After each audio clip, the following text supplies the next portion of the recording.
E faz parte da nossa da natureza do brasileiro, essa coisa de você chegar num lugar e tomar o seu chopinho, o seu vinho, o seu uísque, e passar a noite beliscando coisas. Sim, sim. Sem necessariamente ter um prato principal. E essa parte também da humanidade, assim, também no sentido de um povo muito acolhedor também, né? Então, assim, até mesmo gratidão pelo nosso Brasil também, né? O jeito como nós lidamos com as pessoas, exatamente, com os turistas. Então, tem esse diferencial também. Uma coisa interessante, da vez que eu fiz uma viagem sozinho para Barcelona. Certo. E em Barcelona, ao contrário do que da boa relação que eu tive com os portugueses, as pessoas que vivem em Barcelona, elas são mais fechadas. Certo. São mais fechadas. Então eu tive algumas dificuldades lá em Barcelona. Primeiro porque eles falam o catalão, né? A maioria das pessoas falam o catalão. E é parecido com o espanhol, mas é muito mais difícil. Porque... E eles não têm aquela... Pelo menos foi a impressão que eu tive, né? Eles não têm aquela predisposição de acolher você. Sim. Se eles puderem ajudar, eles vão te ajudar. Se eles não te entenderem também, eles não fazem questão. Já ouvi também. Então isso me marcou um pouco. Então, assim, as viagens elas não são só positivas. Há também as questões negativas. A diversidade, sim. Entretanto, Barcelona é uma cidade belíssima. Eu acho que vale a pena qualquer pessoa que puder vá, porque é um lugar de uma cultura incrível, de um aspecto histórico espetacular. E sugiro também que quem puder, tiver interesse, conheça um pouco da história de Barcelona, porque é uma história vanguardista. A cidade de Barcelona é uma cidade de vanguarda dentro da Espanha. Mas toda viagem traz sempre aprendizado. Deixa um aprendizado e uma história para contar. Exatamente, rapaz. Eu tava lembrando aqui de uma história bem peculiar, né? Porque eu viajei a São Paulo. E aí, né, eu viajei com meus pais na época.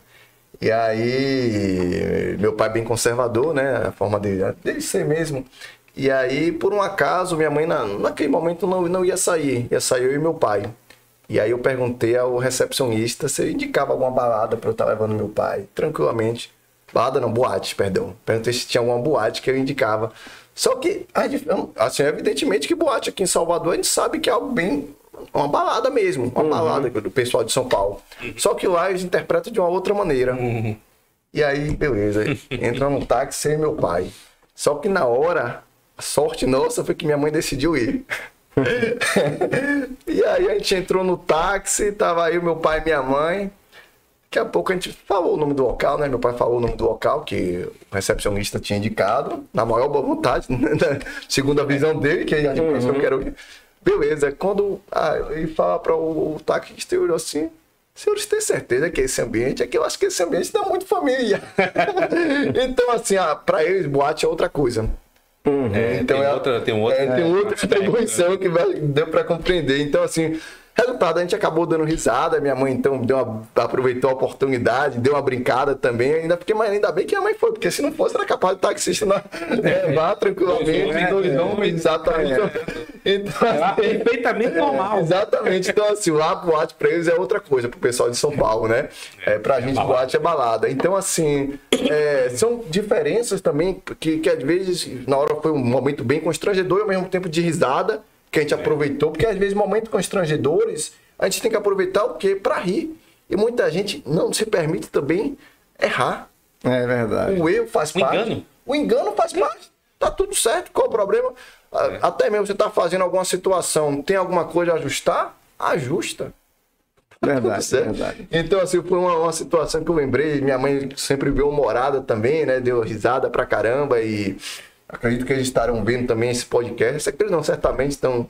Eu mando aqui realmente minha gratidão pelos dois também, né? Que é muito grande, profunda também. Mas são pessoas fantásticas, né? Pessoas fantásticas, pai, sua mãe, certamente. São pessoas maravilhosas. E assim, eu tenho boas lembranças também, né? Nessa questão da família também. Então é importante também a gente lembrar desses bons momentos. Eu perguntei a Fernando realmente das viagens que ele fez, uma pessoa de muita viagem, de muita experiência, de muito conhecimento, de muito agregar. E fiquei feliz com a presença dele aqui também hoje.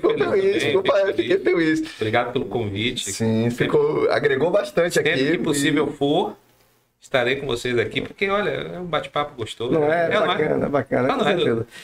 Agora, Felipe, a gente tá falando de gafe de viagem. Qual é a sua gafe? Qual gafe que você aconteceu na viagem? Eu não vou falar de gafe, eu vou falar de uma coisa que me surpreendeu quando eu fui para os Estados Unidos.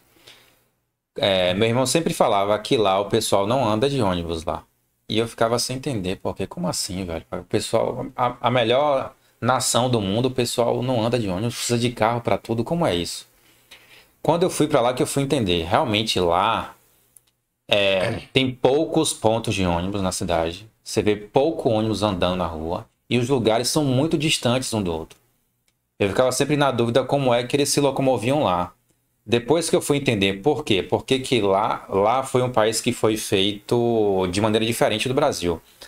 Eles tiveram uma revolução meio que industrial diferente e para eles, eles criaram cidades baseadas em as pessoas andarem de carro. Então, teoricamente lá os carros são mais baratos do que aqui e lá praticamente todo mundo tem um carro. E até por isso as cidades foram feitas mais distantes uma da outra. Não tanto como o Brasil, como era tudo junto, assim, que é tudo perto aqui. Lá é tudo mais afastado e você precisa de carro. Mas eu só fui entender isso quando eu cheguei lá, essa questão de você precisar de carro. Tanto foi que quando a gente foi para lá, a gente não tinha tanta liberdade de sair para os lugares sozinho, porque a gente sempre precisava de um carro para ir para os lugares. Mas as pessoas andam muito de metrô, né, Felipe, também, né? Não, mas o metrô ele não roda a cidade toda. Sim, ele tem um trajeto limitado dele. Ele de metrô para pontos específicos, né? Mas só para você ter noção, se você estiver em casa e der vontade de você uma coisa de você sair para comer um pão, por exemplo, coisa normal aqui do Brasil, você é obrigado a descer, pegar um carro, dirigir uns 20 minutos para a padaria mais próxima e para comprar pão lá. É uma coisa que me incomodou muito, porque eu não sou acostumado com isso. Para mim, tudo perto, faço tudo andando, era melhor. Eu cheguei lá, eu achei isso bizarro. Eu lembro que a gente passava horas lá, dentro de um carro, indo para os lugares, porque para todo lugar você precisava de carro.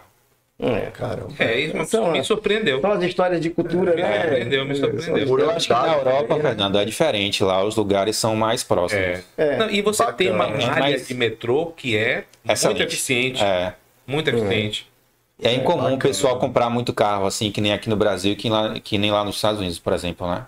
Isso que eu acho muito bom da Europa, velho. Os Estados Unidos eu não gostei desse negócio de você depender de um carro para tudo, eu achei um saco isso. Não, lá o transporte público na Europa, ele é muito eficiente.